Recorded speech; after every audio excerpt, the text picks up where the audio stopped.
ನಿಮ್ಮ ಈ ಒಂದು 32 ವರ್ಷ ಅಂದರೆ ಇವಾಗ ಈ ಒಂದು ಲೈಫ್ ಜರ್ನಿ, ಸಂಗೀತದ ಜೊತೆಗಿನ ಜರ್ನಿ, ಇದರಲ್ಲಿ ನಿಮ್ಗೊಂದು ಬೆಸ್ಟ್ ಮೂಮೆಂಟ್ ಅಂತ ಯಾವ್ದು ಅನಿಸಿತ್ತು? Every day is best moment. ನಾನು ರಿಗ್ರೆಟ್ ಮಾಡೇ ಇಲ್ಲ. ನಾನು ಹಿಂದೆ ತಿರುಗಿ ನೋಡಿದಾಗ 32 ವರ್ಷ ಆಗಿದೆಯಾ ಅಂತ ಯೋಚನೆ ಮಾಡಿದ್ದೀನಿ ಹೊರತು ಯಾಕೆ ಬಂದೆ, ಇಲ್ಲೇನು ಸಂಪಾದನೆ ಮಾಡಿದ್ದೀನಿ ಅನ್ನೋ ರಿಗ್ರೆಟ್ಸೇ ಇಲ್ಲ.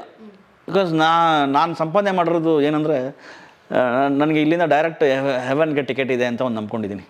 ನಾನು ಇವತ್ತು ಸತ್ರು ನನಗೆ ಹೆವನ್ಗೆ ಟಿಕೆಟ್ ಇದೆ ಅಂತ. ಬಿಕಾಸ್ ಮ್ಯೂಸಿಕ್ ಕ್ರಿಯೇಟ್ ಮಾಡೋರ ಜೊತೆಗೆ ನಾವು ಕೈ ಜೋಡಿಸಿದ್ದೀವಿ.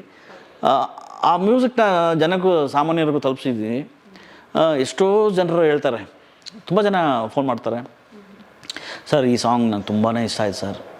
ಕೆಲವರು ಮ್ಯೂಸಿಕ್ ಮಿಕ್ಸಿಂಗ್ನ ಇಷ್ಟಪಡ್ತಾರೆ, ಡೀಟೇಲಾಗಿ ಅಬ್ಸರ್ವ್ ಮಾಡೋವಂಥವ್ರು ಇದ್ದಾರೆ. ಹೌದು, ಬರೀ ಮ್ಯೂಸಿಕ್ ಮಾತ್ರ ಅಲ್ಲದೆ ಅದ್ರ ಹಿನ್ನೆಲೆಯನ್ನು ಸ್ಟಡಿ ಮಾಡೋವಂಥವ್ರು ಇದ್ದಾರೆ. ಕೆಲವರು ಸರ್ ನಾನು ಸಾಯಕ್ಕೆ ಹೋಗಿದ್ದೆ, ಈ ಸಾಂಗ್ ಕೇಳ್ಬಿಟ್ಟು ಬದುಕಿದ್ದೀನಿ ಸರ್. ನಂದೊಂದು ಸಾಂಗ್ ಇತ್ತು, ಹರ್ಗೇಮ್ ಅಂತ ಒಂದು ಸಾಂಗ್, ಅದಲ್ಲಿಗೆ ಒಂದು ಸಾಂಗ್ ಮಾಡಿದ್ದು. ಆ ಸಾಂಗ್ ಮೆಲಡಿ ಕೇಳಿಬಿಟ್ಟು ಅಳಕ್ಕೆ ಶುರು ಮಾಡಿಕೊಂಡು, ಅವರು ಸರ್ ನಾನು ಸಾಯಕ್ಕೆ ಹೋಗಿದ್ದೆ, ಬದುಕಿದ್ದೀನಿ ಸರ್ ಅಂತ. ಅವಾಗ ಆಹಾ, ಏನೋ ಒಂದು ಸಾಧನೆ ಮಾಡಿದ್ದೀವಿ ಅಲ್ಲ, ಯಾವುದೋ ಒಂದು ಜೀವನ ಉಳಿಸಿದ್ದೀವಲ್ಲ. ನಿಜ ನಿಜ.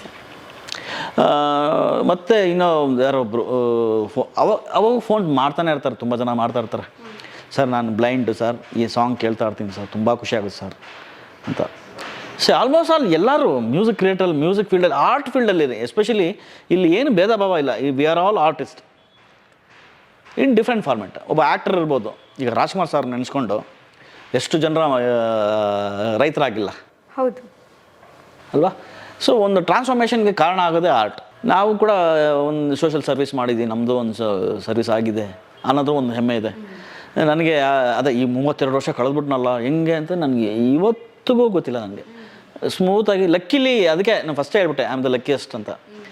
ಬ್ಯುಸಿಯಾಗಿ ಡೈಲಿ ವರ್ಕ್ ಮಾಡ್ತಾ ಆಕ್ಯುಪೈಡ್ ಆಗಿರೋದ್ರಿಂದ ಸೊ ಇಲ್ಲಿ ಯಾವುದೇ ರೀತಿ ರಿಗ್ರೆಟ್ಸ್ ಇಲ್ಲ.